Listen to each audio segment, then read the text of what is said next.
દેવાધિદેવની આરાધનાનો માસ છે શ્રાવણ માસ. તમારા શબ્દોના ત્રિપુંડ કેવી રીતે શિવજીના લલાટે થઈ શકે એવી કોઈ રચના સાંભળવી છે. આપણે તો મહાદેવના ચરણની રજ પણ ન થઈ શકીએ, એટલે આપણા શબ્દો એના ચરણોમાં અર્પણ કરીએ. કેટલા બધા પદોમાં મેં કર્યું છે. આપણી પરંપરામાં શિવના જુદા જુદા રૂપ છે, પૂજન પદ્ધતિઓ જુદી જુદી છે. સૌની સમજ જુદા જુદા જે વાદ છે એમાં પણ જુદી જુદી છે. મને એમ ગમે છે એમના વિશે વિચારવું. આમ તો મહાદેવ છે ને આપણે કાંઈ ન ગણાય એની સામે, પણ પાછું એણે જે આમ આપણને ભીતરથી સદિયારો ઉગાડ્યો છે, એમાંથી આ એક રચના આવી છે કે પૂજાય છે જે એ છે શિવ. પૂજાય છે જે એ છે શિવ, ને પૂજે છે જે એ પણ શિવ. જે જીવ પૂજે છે એ પણ શિવ.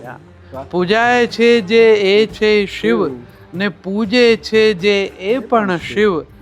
દ્વૈત છે કેવળ ભ્રમણા જગમાં, એક જ બંને જીવને શિવ. શિવો ભૂત્વા શિવમ યજે. જય હો. ભક્ત અને ભગવાનની વચ્ચે કોઈ નથી રે ભેદ, વધી રહ્યા છે યુગો યુગોથી જ્ઞાનની વાણી વેદ. જ્ઞાન અને ભક્તિની વચ્ચે ઝૂલતો મારો જીવ, એક જ છે બંને જીવને શિવ. એક જ છે આ જીવને શિવ, એ જાણી જાઉં વારી. સમજું તો સમજાતી મુજને જીવની જવાબદારી. બરાબર. જો હું જ શિવ અંશ હોઉં તો મારું જીવન કેવું હોવું જોઈએ? મારા શિવને ગૌરવ થાય એવું જીવાય. એક જ છે આ જીવને શિવ, એ જાણી જાઉં વારી. સમજું તો સમજાતી મુજને જીવની જવાબદારી. રાજી મારો મહાદેવ હો એવું જગમાં જીવન જીવ. પૂજાય છે જે એ છે શિવ, ને પૂજે છે જે એ પણ શિવ. પૂજન કરવું અનુરાગથી, મહાદેવ અનુરાગી. કરી શિવાર્પણ થાવું અળગા, શિવ છે પરમ વિરાગી. એનામાં તો બંને છે.